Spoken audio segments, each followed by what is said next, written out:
ತೊರೆರುದ್ರಸ್ವಾಮಿ ದೇವಾಲಯದಲ್ಲಿ ಕಾರ್ತಿಕ ಮಾಸದ ಪ್ರಯುಕ್ತ ವಿಶೇಷ ಪೂಜೆ ಮತ್ತು ಜಾತ್ರಾ ಮಹೋತ್ಸವವನ್ನು ಅದ್ದೂರಿಯಾಗಿ ಆಚರಿಸಲಾಯಿತು. ಸೋಲ್ದೇವನಹಳ್ಳಿ ಗ್ರಾಮ ಪಂಚಾಯಿತಿ ವ್ಯಾಪ್ತಿಗೆ ಬರುವ ಕುಮುದ್ವತಿ ನಾಲೆಯ ದಡದಲ್ಲಿರುವ ಶ್ರೀ ತೊರೆರುದ್ರಸ್ವಾಮಿ ದೇವಾಲಯದಲ್ಲಿ ಪ್ರತಿ ವರ್ಷದಂತೆ ಈ ವರ್ಷವೂ ಕಾರ್ತಿಕ ಮಾಸದ ಕಡೇ ಸೋಮವಾರದ ವಿಶೇಷ ಪೂಜೆ ಮತ್ತು ಜಾತ್ರಾ ಮಹೋತ್ಸವವನ್ನು ಹಮ್ಮಿಕೊಳ್ಳಲಾಗಿತ್ತು. ಬೆಳಗಿನ ಜಾವದಿಂದಲೇ ಸ್ವಾಮಿಗೆ ಅಭಿಷೇಕ, ವಿವಿಧ ಬಗೆಗಳ ಹೂವಿನ ಅಲಂಕಾರ ಮಾಡಿ ವಿಶೇಷ ಪೂಜೆ ಸಲ್ಲಿಸಿದರು. ಸಾವಿರಾರು ಭಕ್ತಾದಿಗಳು ದೇವರ ದರ್ಶನ ಪಡೆದು ಪ್ರಸಾದ ಸ್ವೀಕರಿಸಿದರು.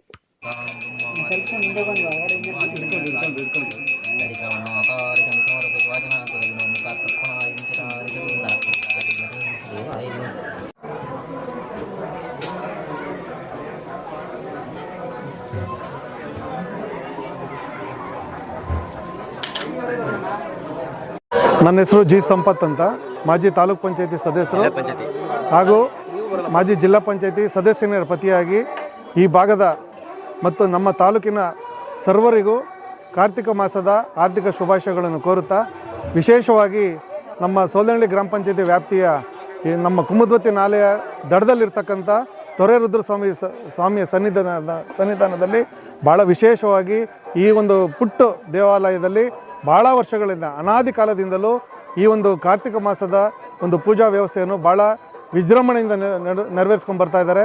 ಈ ಒಂದು ಕಾರ್ಯಕ್ರಮದಲ್ಲಿ ವಿಶೇಷವಾಗಿ ನಮ್ಮ ಆವಲ್ಕುಪ್ಪೆ ಮತ್ತು ಹೊಸಳ್ಳಿ ಗ್ರಾಮದ ಭಕ್ತಾದಿಗಳು ಹೆಚ್ಚಿನ ಸಂಖ್ಯೆಯಲ್ಲಿ ಯುವಕ ಮಿತ್ರರು ಈ ಒಂದು ಕಾರ್ಯಕ್ರಮದಲ್ಲಿ ಎಲ್ಲರೂ ತನುಮನ ಧನದಿಂದ ಭಾಗವಹಿಸಿಕೊಂಡು ಈ ಒಂದು ಪೂಜಾ ಕೈಂಕರ್ಯದಲ್ಲಿ ಸ್ವಾಮಿಗೆ ಕೃಪೆಗೆ ಪಾತ್ರರಾಗಿ ಸರ್ವರಿಗೂ ಶುಭವಾಗಲೆಂದು ಹಾರೈಸ್ತಕ್ಕಂಥ ಒಂದು ಕಾರ್ಯಕ್ರಮ. ಭಗವಂತನಲ್ಲಿ ನಾವಾದರೂ ಕೇಳ್ಕೊಳ್ಳೋದು ಇಷ್ಟೇ, ಈ ತೊರೆರುದ್ರಸ್ವಾಮಿ ಸರ್ವರಿಗೂ ಈ ನಾಡಿಗೂ ಎಲ್ಲರಿಗೂ ಒಳ್ಳೆಯದು ಆಗಲಿ ಅನ್ನೋ ಒಂದು ಕೃಪೆ ಇರಲಿ ಅಂತ ಒಂದು ತಮ್ಮೆಲ್ಲರ ಮೂಲಕ ಈ ವಾಹಿನಿ ಮೂಲಕ ನಾನು ಕೈ ಮುಗಿದು ಕೇಳ್ಕೊತೀನಿ. ಇದು ನಮ್ಮದು ಒಂದು ಚಿಕ್ಕ ಹಳ್ಳಿ ಆದ್ರೂ ಇದು ಚೋಳರ ಕಾಲದಲ್ಲಿ ಈ ಒಂದು ದೇವಸ್ಥಾನ ಇದಾಗಿರೋದು. ಆ ಕಾಲದಲ್ಲಿ ಒಂದು ರಾತ್ರೋರಾತ್ರಿ ದೇವಸ್ಥಾನ ನಿರ್ಮಾಣ ಮಾಡೋಂಥ ಕಾಲದಲ್ಲಿ ಈ ಒಂದು ದೇವಸ್ಥಾನ ನಿರ್ಮಾಣ ಮಾಡಿ ಆವತ್ತಿನ ಜನಗಳಿಗೆ ಇದು ಮನವರಿಕೆಯಾಗಿ ಅಂದಿನಿಂದ ಪೂಜೆ ಪುನಸ್ಕಾರ ನಡ್ಕೊಂಡು ಬರ್ತಾಯಿತ್ತು. ಇದು ದಿನೇ ದಿನೇ ದಿನೇ ದಿನೇ ದಿನೇ ಭಕ್ತಾದಿಗಳು ಜಾಸ್ತಿ ಆಯ್ತಾ ಇಲ್ಲಿನ ಒಂದು ಶಕ್ತಿ, ಒಂದು ಮಹಿಮೆ, ಇಲ್ಲಿ ಒಂದು ಏನು ಒಂದು ಇದಿದೆ ಅನ್ನೋದು ಜನಗಳಿಗೆ ಮನವರಿಕೆ ಆಗಿದೆ. ಅದರಿಂದ ಅನೇಕ ಜನಕ್ಕೆ ಒಳ್ಳೆಯದು ಅನ್ನೋದನ್ನು ಕೆಲವರು ಎಲ್ಲ ಪೂರ್ತಿ ಅದನ್ನು ಗಮನದಲ್ಲಿ ಇಟ್ಕೊಂಡು ಬರ್ತಾರೆ. ಅವರ ಆಸೆ ಇದು ಏನಿದೆ, ಅವ್ರ ಕಷ್ಟ ಸುಖ ದೇವ್ರ ಹತ್ರ ಏನೋ ಒಂದು ಹೇಳ್ಕೊಂತಾರೆ. ಇಲ್ಲಿ ಯಾವುದೇ ವಿಧವಾದಂಥ ಪೂಜೆ ಪುನಸ್ಕಾರ ಆಗಲಿ, ಆಚಾರ ವಿಚಾರಗಳಾಗಲಿ ಏನೂ ಇಲ್ಲ. ಬರ್ತಾರೆ, ಕೈ ಮುಗಿತಾರೆ. ಹಳೆಯ ಪಕ್ಕದಲ್ಲಿ ನದಿ ಇದೆ, ನದಿಯಿಂದಲೇ ಸ್ನಾನ ಮಾಡೋರು ಆರಾಮಾಗಿ ಊಟ ಮಾಡಿ ಪ್ರತಿ ಸೋಮವಾರ ದಾಸೋಹ ನಡೀತಾ ಇರ್ತದೆ. ಪೂಜೆ ಆದ ನಂತರ ದಾಸೋಹ ಊಟ ಮಾಡಿ 10 ನಿಮಿಷ ಒಂದು 15 ನಿಮಿಷ ಅವ್ರಿಗೆ ಇಷ್ಟು ಮನಸ್ಸು ಎಲ್ಲಿಗೆ ಅಲ್ಲಿ ಗಂಟೆ ಕುಳಿತುಕೊಂಡು ಸಮಾಧಾನವಾಗಿ ಅವರ ಒಂದು ಇದಾದ ಮೇಲೆ ಅವರು ತಮ್ಮ ಮನೆಗಳಿಗೆ ಹೋಗ್ತಾರೆ. ಅವ್ರಿಗೆ ಒಳ್ಳೆಯದಾದರೆ ತಿರ್ಗಾ ಮತ್ತೆ ಅವರು ಇದೇ ಜಾಗಕ್ಕೆ ಬಂದು ಇಲ್ಲಿ ಒಂದು ಅಭಿವೃದ್ಧಿ ಕಾರ್ಯಗಳನ್ನು ಕೈ ಜೋಡಿಸಿದ್ದಾರೆ. ಅದರಲ್ಲೂ ವಿಶೇಷವಾಗಿ ನಮ್ಮ ಈ ಗ್ರಾಮದ ಒಂದು SRS ಒಂದು ಯುವಕರ ಸಂಘ ಅಂತ ಒಂದು ಹುಡುಗರು ಒಂದು ಟೀಮ್ ಇದೆ. ಆ ಹುಡುಗರು ಆ ಟೀಮ್ ಎಲ್ಲ ಪೂರ್ತಿ ಸೇರ್ಕೊಂಡು ಎಲ್ಲರೂ ಏನೇ ಇರಲಿ ಅದನ್ನು ಒಂದು ಯಶಸ್ವಿಯಾಗಿ ಒಂದು ಕಾರ್ಯಕ್ರಮಗಳು ಮಾಡಿ ಆ ದೇವರ ಕೃಪೆಗೆ ಬರ್ತಕ್ಕಂಥ ಭಕ್ತಾದಿಗಳಿಗೆ ಎಲ್ಲರಿಗೂ ಒಂದು ಕಷ್ಟ ಸುಖಗಳಲ್ಲಿ ಒಳ್ಳೆಯದಾಗಲಿ ಅಂತ ಒಂದು ಭಾವನೆಯಿಂದ ಎಲ್ಲರೂ ಮಾಡ್ತಾರೆ.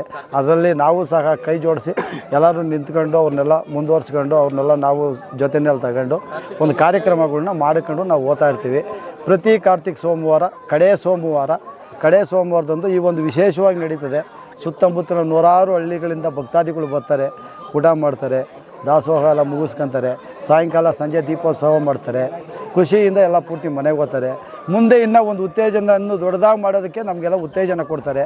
ಅದು ನಮಗೆ ಭಾಳ ಸಂತೋಷ ಇದೆ. ಇಲ್ಲಿ ಸೋಲ್ದೇವನಹಳ್ಳಿ ಪಂಚಾಯತಿ ವ್ಯಾಪ್ತಿಯಲ್ಲಿ ಬರುವ ಆವಲ್ಗುಪ್ಪೆ ಅನ್ನುವ ಒಂದು ಹಳ್ಳಿಯಲ್ಲಿ ಇಲ್ಲಿ ರುದ್ರಸ್ವಾಮಿ ದೇವಸ್ಥಾನವನ್ನು ಪ್ರತಿ ವರ್ಷ ಕಾರ್ತಿಕ ಸೋಮವಾರದಂದು ತುಂಬ ಚೆನ್ನಾಗಿ ಊರಿನ ಜನ ಎಲ್ಲ ಸೇರಿ ಒಟ್ಟುಗೂಡಿ ಇಲ್ಲಿ ಕೆಲಸ ಅದು ಒಳ್ಳೆ ಕೆಲಸವನ್ನು ಮಾಡ್ತಾಯಿದ್ದಾರೆ. ಅನ್ನದಾನ ಅದು ಇದು ತುಂಬ ನಮಗೆ ಖುಷಿ ಅನಿಸುತ್ತೆ. ಎಲ್ಲರಿಗೂ ಒಳ್ಳೆಯದಾಗಲಿ ಅಂತ ಬಯಸ್ತಾ ಇದ್ದೀವಿ. ಭಕ್ತಾದಿಗಳೆಲ್ಲ ಸೋಮವಾರದೊತ್ತು ಬರ್ತಾರೆ. ಇಲ್ಲಿ ವಿಶೇಷತೆ ಅಂದರೆ ಹೂ ಪ್ರಸಾದ ಆಗುತ್ತೆ. ಅವ್ರ ಮನಸ್ಸಲ್ಲಿ ಏನು ಕೋರ್ಕೊಂಡಿರ್ತಾರೋ ಅದ್ರ ಮೇಲೆ ನೆರವೇರುತ್ತೆ. ಇದು ನಮ್ಮ ಪೂರ್ವಿಕರ ಕಾಲದ್ದು. ನಮ್ಮ ತಾತ ಅವ್ರ ತಾತ ಹಂಗೆ ತಲೆತಲಾಂತರದಿಂದ ಬರ್ತಾರೆ ಪೂಜೆಗಳು. ಫಸ್ಟು ನಮ್ಮ ತಾತ ಬಂದರು, ಆಮೇಲೆ ನಾವು ಅಪ್ಪ ಬಂದರು, ನಾವು ಅಪ್ಪ ಆದಮೇಲೆ ನಾವು ಬಂದಿದ್ದೀವಿ. ಹೀಗೆ ಮುಂದೆ ನಡ್ಸ್ಕೊಂಡು ಹೋಗ್ತಾ ಇದ್ದೀವಿ. ಹಿಂಗೆ ಎಲ್ಲ ನಡ್ಸ್ಕೊಂಡು ಹೋಗ್ತಾ ಇದ್ದೀವಿ. ಮತ್ತು ಸೋಮವಾರ ಪ್ರತಿ ಎಷ್ಟು ಜನ? ಪ್ರತಿ ಸೋಮವಾರನೂ 50ರಿಂದ 60 ಜನ ಬರ್ತಾ ಇರ್ತಾರೆ. ದಾಸೋಹ ಇರುತ್ತೆ. ಬಂದವರಿಗೆ ಎಲ್ಲ ಭಕ್ತಾದಿಗಳಿಗೂ ದಾಸೋಹ ಇದ್ದೇ ಇರುತ್ತೆ. 1:30-2 ಗಂಟೆಯಿಂದ ಸ್ಟಾರ್ಟ್ ಆದರೆ 3 ಗಂಟೆ ಗಂಟನೂ ದಾಸೋಹ ನಡೀತಾನೆ ಇರುತ್ತೆ. ಹೆಚ್ಚಿನ ಸಂಖ್ಯೆ ಬರ್ತಾನೆ ಇರ್ತಾರೆ. ಇದು ಇತಿಹಾಸವುಳ್ಳ ದೇವಾಲಯವಾಗಿದ್ದು ಇನ್ನೂ ಅಭಿವೃದ್ಧಿ ಆಗಬೇಕು. ಸಂಬಂಧಪಟ್ಟ ಸಚಿವರಲ್ಲಿ ಏನು ಮನವಿ ಮಾಡ್ತೀರಾ ನೀವು? ಏನಿಲ್ಲ, ಆದಷ್ಟು ರೋಡ್ ಆಗಿಲ್ಲ, ರೋಡ್ ಒಂದು ಬೇಕು. ಬಸ್ಗಳಿಲ್ಲ, ಬಸ್ಗಳ ವ್ಯವಸ್ಥೆ ಆದರೆ ಜನಗಳು ಬರೋಕ್ಕೆ ಅನುಕೂಲ ಆಗುತ್ತೆ. ಆದಷ್ಟು ಬಸ್ಗಳು ಬೇಕು. ಈ ಕ್ಷೇತ್ರಕ್ಕೆ ಬರುವ ಭಕ್ತಾದಿಗಳಿಗೆ ಏನು ಹೇಳ್ತೀರಾ? ಎಲ್ಲರಿಗೂ ಒಳ್ಳೇದಾಗಲಿ, ಅದರಲ್ಲಿ ಏನಿಲ್ಲ, ಎಲ್ಲರೂ ಬರ್ತಾರೆ, ಜಾಸ್ತಿ ಜನ ಬರೋಂಗಾಗಲಿ. ತಮ್ಮ ಹೆಸರು?